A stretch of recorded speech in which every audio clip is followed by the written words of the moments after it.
Hello, नमस्ते, प्रणाम, सलाम, welcome to Daily Mirror. Bihar अब निवेशकों की पहली पसंद बन गया है और राज्य सरकार की कोशिशों ने रंग दिखाना शुरू कर दिया है। ऐसा हम इसलिए कह रहे हैं क्योंकि पटना में सोमवार को आयोजित फूड प्रोसेसिंग इन्वेस्टर मीट में 14 फूड कंपनियों ने बिहार में 2181 करोड़ का निवेश करने का फैसला लिया है, जिससे बिहार में आने वाले दिनों में न सिर्फ फैक्ट्रियों की संख्या बढ़ेगी बल्कि करीब 5000 लोगों को इन कंपनियों में सीधे नौकरी मिलेगी। बिहार में निवेश की इच्छा रखने वाली इन कंपनियों प्रमुख 19 से 20 दिसंबर को पटना में होने वाले ग्लोबल इन्वेस्ट समिट में निवेश संबंधी MOU पर हस्ताक्षर करेंगी। अब हम आपको बताते हैं कि वो कौन सी कंपनियां हैं जिसने बिहार में फूड प्रोसेसिंग के क्षेत्र में निवेश करने का फैसला लिया है। बिहार में जिन निवेशकों ने निवेश की इच्छा जताई है उसमें gross and grade private limited सबसे आगे है। इसका कुल प्रस्तावित निवेश करीब 905 करोड़ का है। ये कंपनी बिहार में हाईटेक पोहा प्लांट और जैव ईंधन उत्पादन करेंगी। इसके अलावा SLMG बेवरेजेस 700 करोड़ का निवेश करके कोका कोला बॉटलिंग यूनिट, बाबा एग्रो फूड 160 करोड़ में हाईटेक आटा मिल, आनंद डेयरी 50 करोड़ का डेयरी प्लांट, मधुबनी मखाना प्राइवेट लिमिटेड 25 करोड़ की मखाना इकाई और निरामय फूड प्राइवेट लिमिटेड ने 27 करोड़ की बिस्किट फैक्ट्री लगाने की इच्छा जताई है। बता दें कि बिहार में ये कोका कोला की तीसरी यूनिट होगी, क्योंकि एक यूनिट बेगूसराय और दूसरी यूनिट बक्सर के नवागांव में पहले ही खुल चुकी है। दूसरी राज्यों के मुकाबले बिहार में सस्ता और आसानी से लेबर मिलने की वजह से कंपनी ने यहाँ तीसरा प्लांट लगाने की इच्छा जाहिर की है। फूड प्रोसेसिंग के क्षेत्र में कारोबारियों ने केंद्रीय खाद्य प्रसंस्करण मंत्री चिराग पासवान, प्रदेश के उद्योग मंत्री नीतीश मिश्र और राज्य के मुख्य सचिव अमृत लाल मीणा की मौजूदगी में लेटर ऑफ इंटेंट पर हस्ताक्षर किए। इन कंपनियों को संबोधित करते हुए केंद्रीय खाद्य प्रसंस्करण मंत्री चिराग पासवान ने कहा कि राज्य और केंद्र की डबल इंजन सरकार राज्य को विकास की सही राह पर ले जा रही है। विकसित भारत में बिहार और अधिक विकसित होकर उभरेगा। फूड प्रोसेसिंग यूनिट के जरिए न केवल औद्योगिक विकास को गति देनी है बल्कि किसानों को भी फायदा पहुंचाना है। कहा कि मैं बिहारी हूं, मेरी प्राथमिकता में बिहार है। बिहार में निवेश की अपार संभावना है।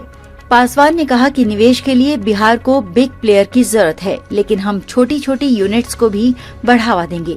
उन्होंने बताया कि केंद्र सरकार बिहार के विकास के लिए आने वाले समय में करीब 60,000 करोड़ रुपए खर्च करेगी।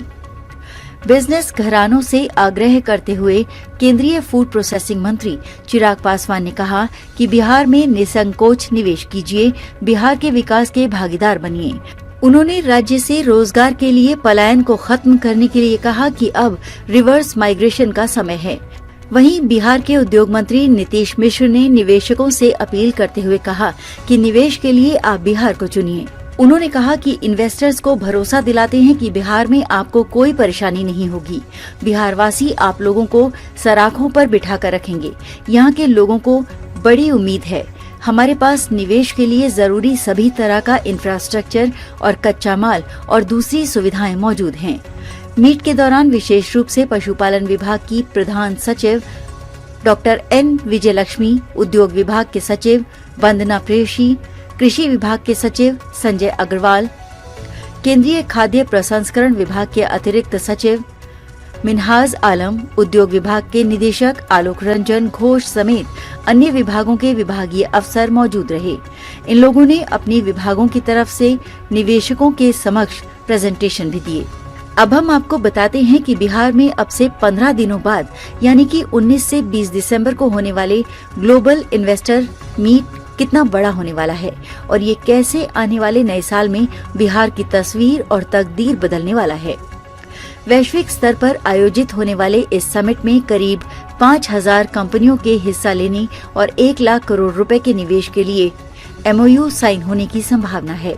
बिहार सरकार 19 और 20 दिसंबर 2024 को पटना में आयोजित होने वाले इस समिट में औद्योगिक निवेश को प्रोत्साहित करने की एक बड़ी पहल है। इस ग्लोबल इन्वेस्टर मीट का उद्देश्य न केवल घरेलू बल्कि अंतर्राष्ट्रीय निवेशकों को भी आकर्षित करना है, जिससे बिहार को देश का एक प्रमुख निवेश केंद्र बनाया जा सके। इस समिट में अक्षय ऊर्जा, पंप स्टोरेज, पावर डिस्ट्रीब्यूशन और ट्रांसमिशन में निवेश के लिए कंपनियों को आमंत्रित किया गया है।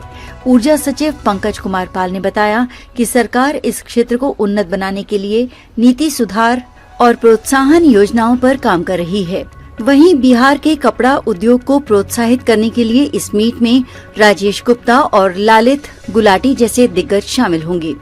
इसके साथ पतंजलि और हल्दीराम जैसे ब्रांड राज्य में खाद्य प्रसंस्करण इकाइयों को स्थापित करने पर विचार कर रहे हैं। सरकार ने इंफॉर्मेशन टेक्नोलॉजी में निवेश को बढ़ावा देने की भी योजना बनाई है।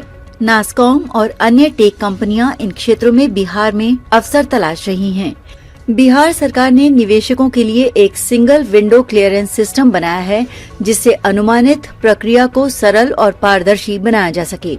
साथ ही राज्य में बेहतर कनेक्टिविटी के अमृत कोलकाता और दिल्ली मुंबई इंडस्ट्रियल कॉरिडोर पर भी काम कर रही है।